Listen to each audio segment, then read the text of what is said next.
Now to a story that we have been following for weeks now. The train derailment in East Palestine, Ohio, and now the well-being of residents in the area in the aftermath of that event earlier this month. FEMA is on the ground in Ohio this week, giving daily updates now and going door to door to check in on people. For more on the situation in East Palestine, we are being joined by former FEMA official Mark Naveau. Mark, just let's start off by talking about some of the work that FEMA is doing right now and trying to talk with some of those concerned residents.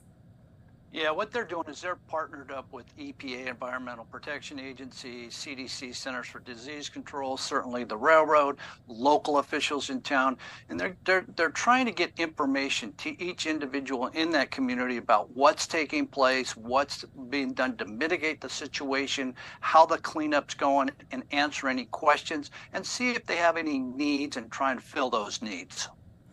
Obviously, this is a very terrible situation, but can you explain a little bit more about why FEMA is in Ohio and how it provides maybe different types of assistance than other agencies that are also currently there?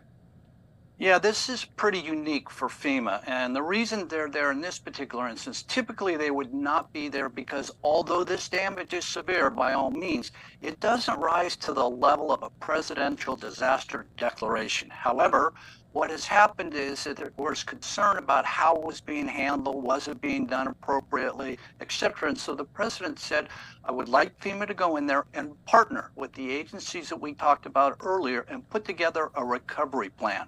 So FEMA not only has 66 teams going kind of door to door in the community, they also have what's known as an incident management assistance team on ground there, working with railroad, EPA, state officials, local officials to try and formulate a recovery plan and check marks and milestones and kind of organize the effort and make sure that it's moving appropriately. And going off of that, too, how important is it that FEMA is there on the ground going door to door rather than having residents rely on those sample tests? Because we keep hearing from concerned residents and how, you know, they still are concerned despite some of the answers that they're getting saying that everything is okay. Yeah, it's understandable that they'd be concerned. You know, the chemical that we're talking about, vinyl chloride, which was the majority of it, very explosive, very flammable, very dangerous. It's heavier than air, heavier than water, meaning it's going to sink down in the local streams and rivers there. It's also going to, you know, heavier in air, meaning once that plume, they started to burn off that, it started to rise a little bit and that smoke plume went over the town. So there is concern for people who stayed. They were supposed to have evacuated, but you know, there's certainly some that have stayed there. So what they're trying to do is communicate to people that there's a health clinic opened up.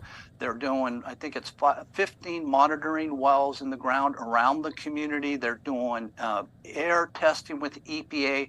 So they're trying to do a number of things to let people know that they may be impacted, no question. You hear about rashes and respiratory illness, but they also are getting the information to them that at this point, other than the land that was underneath the tracks, the incident is starting to de-escalate in terms of danger for the community. Doesn't minimize the concern for residents.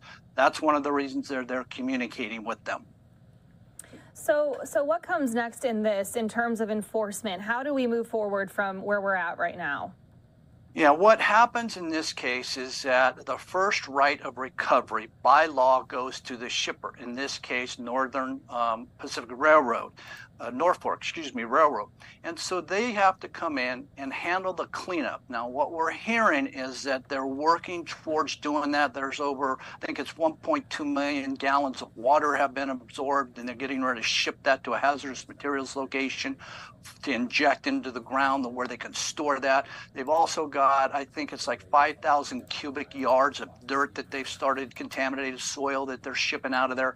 So all of that's wonderful and good news. But here's the challenge is the EPA administrators told the railroad, if you don't get this thing resolved, we're going to start fining you $70,000 a day, which sounds like a lot of money. But when you talk about that the railroad posted record profits in the last quarter of last year, almost $3.2 billion in operating revenue.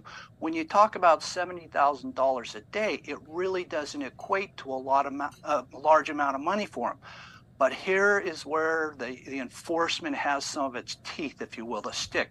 And that is that the railroad company has lost about $5 billion in market capitalization since this whole thing has started. So they're anxious to get this thing resolved, not only to help the people of the community to get the railroad back shipping, but also to be able to get business back normal and stop taking the loss. So the partnership, what they call a unified command structure that they're operating in right now is key to getting this situation resolved. And Mark, I know you touched on this a little bit earlier in the interview, but how many people did you say are there from FEMA? And is it typical to have that many people out there in a situation like this? Yeah, and actually, it's higher than what would typically happen, but because of the media coverage, the concern for the welfare of the community, there are 66 teams of FEMA representatives, anywhere from 2 to 4 people in each team, going door to door. And that's not talking about the EPA folks that are also there partnered with them. They've also got an incident management team, and that depends upon what those needs are. That team, that can be anywhere from 10 to 20 people on ground working with the different agencies. All right, thanks so much. Former FEMA official Mark Naveau joining us here on Live Now from Fox. Always great insight hearing from you, Mark, and talking on this, and certainly something we're going to continue to follow here.